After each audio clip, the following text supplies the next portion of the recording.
Imagine skies over peaceful Denmark suddenly buzzing with mysterious drones, sparking chaos at major airports and raising alarms about national security. Is this a harmless glitch, or the start of something far more threatening? This gripping scenario unfolded recently, and it's got everyone talking. But here's where it gets controversial. Officials are calling it a hybrid attack, a term that might sound like something out of a spy thriller, but let's break it down simply. A hybrid attack blends conventional and unconventional tactics, like using drones not just for surveillance, but to sow fear and disrupt daily life, targeting critical infrastructure without firing a single bullet. It's designed to create panic and division, making people question their safety in ways that go beyond physical damage. On a Wednesday night, these unexplained drone sightings once again threw Danish airports into turmoil, marking yet another chapter in a series of puzzling incidents over sensitive sites across Scandinavia. Danish authorities convened a press briefing the following morning to unpack the details, revealing that the disruptions led to the full shutdown of Aalborg Airport, a hub not only for civilian flights, but also for the Danish military. Located on the northern edge of Zealand, Denmark's largest island, drones were spotted near Aalborg Airport, resulting in the airspace being sealed off, stated the Danish National Police in their Wednesday evening announcement. Law enforcement is on the scene and delving deeper into the matter. Justice Minister Peter Hummelgaard elaborated during the Thursday press conference, noting that similar drone activity was reported over southern cities like Esbjerg and Sønderborg, plus the fighter wing Skridstrup Air Base, where Denmark's F-16 fighter jets are stationed. The aim of such a hybrid attack is to instill terror, Hummelgaard explained. It's meant to stir up conflict and leave us in a state of dread. To counter this, the Danish government is gearing up to invest in advanced detection tools and is drafting legislation that would empower infrastructure operators to take down drones directly, potentially with firearms is necessary.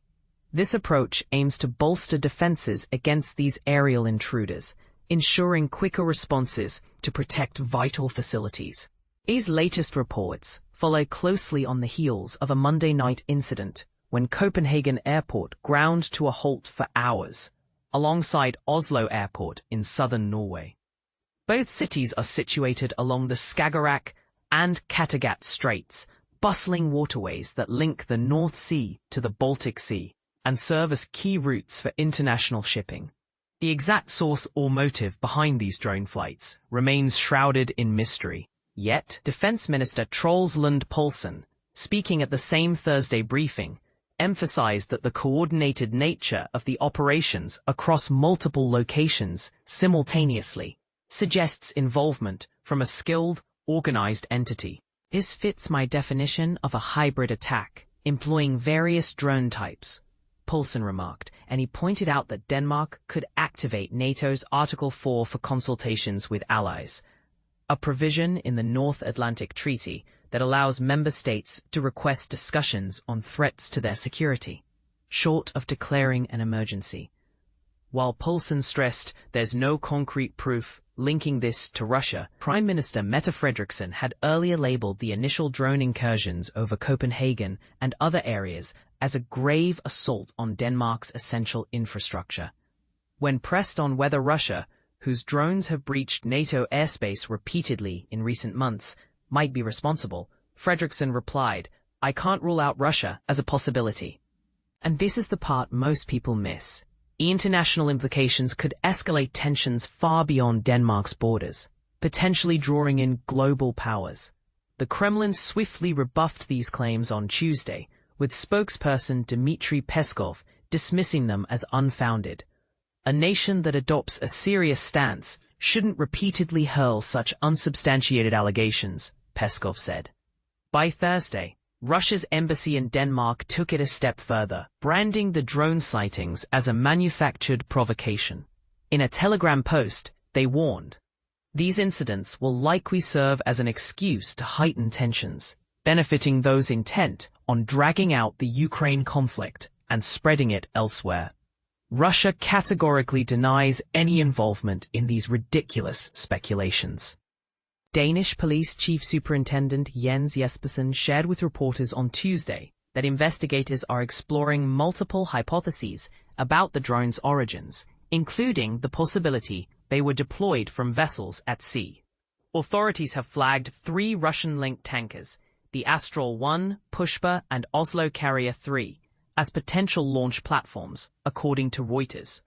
Among them, only the Pushpa was in proximity to Aalborg during Wednesday night's overflights. As of Thursday morning, maritime tracking data indicated the Pushpa heading southwest across the North Sea toward the English Channel, with Vadinar in India as its listed destination.